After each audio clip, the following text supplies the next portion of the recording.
What's the wildest thing you've seen a parent allow? I was standing in line at the pharmacy when something hit the back of my head, hard. I turned around to see a little boy, maybe 6 years old, giggling and loading another projectile into a toy slingshot. Before I could react, he fired again, this time a small metal toy car that struck my forehead. The pain was immediate and sharp, red liquid. I touched my forehead and my fingers came away red. An actual cut from a toy car shot point blank by some random kid. I looked around for a parent, expecting rushed apologies and horrified expressions. Instead, I saw a woman casually scrolling through her phone, completely oblivious, or worse, deliberately ignoring what her son was doing. "Excuse me," I said, my voice shaking with a mix of pain and disbelief. "Your son just hit me with something and I'm bleeding." She glanced up, barely making eye contact. "He's just playing. Kids will be kids." The pharmacist behind the counter called out, "Ma'am, is everything okay? Do you need a bandage?" Before I could answer, the boy darted behind the counter, an area clearly marked staff only, and started grabbing bottles off shelves. The pharmacist froze in shock as medications clattered to the floor. The mother didn't move, didn't call him back, didn't even look up from her phone. "Ma'am!" The pharmacist's voice rose. "You need to control your child. Those are prescription medications." The mother sighed dramatically,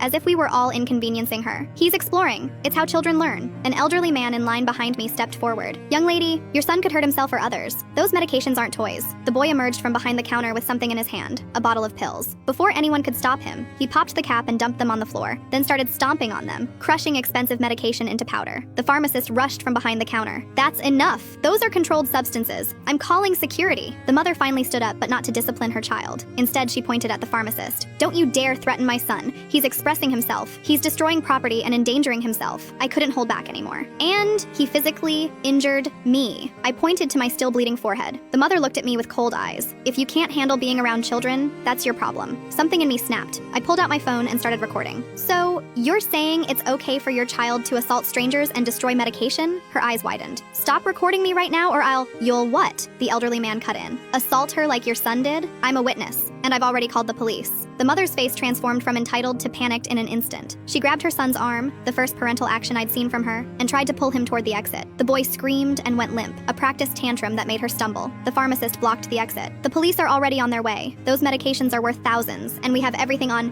security camera." The mother changed tactics instantly. "I'm so sorry, he has behavioral issues. I'll pay for everything. Just please don't call the police." "Too late," said the elderly man, as two officers walked through the door. What happened next was both satisfying and disturbing. The officers reviewed the security footage, took statements, and photographed my injury. The mother was charged with negligent supervision, failure to prevent property damage, and leaving the scene of an injury. Child Services was called. As they led her away, she looked back at me with pure hatred. "This is your fault," she hissed. "He's just a child." "No," I replied, pressing the bandage the pharmacist had given me to my forehead. "This is what happens when parents don't parent." The elderly man patted my shoulder. "Some people shouldn't have children until they grow up themselves." I nodded, watching as the boy was gently led away by a Child Services worker, suddenly quiet and scared without his mother's implicit permission to terrorize strangers.